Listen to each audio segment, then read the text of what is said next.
वालेकुम। ये ट्रोनोक्स का प्लांट है। सुना है अंदर बहुत ख़तरनाक केमिकल है और यहाँ हमारी कंपनी AYTV की कंपनी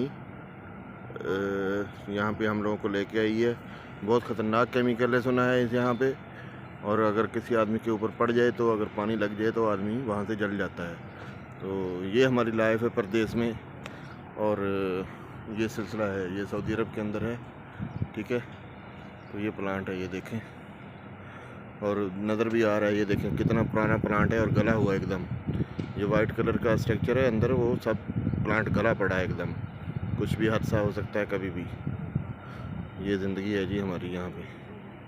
ये लेबर आई हुई है सुबह की, देखें 5 बजे से सुबह से चले हुए हैं। ये सिलसिला है हमारे साथ, ये सऊदी अरब के अंदर है।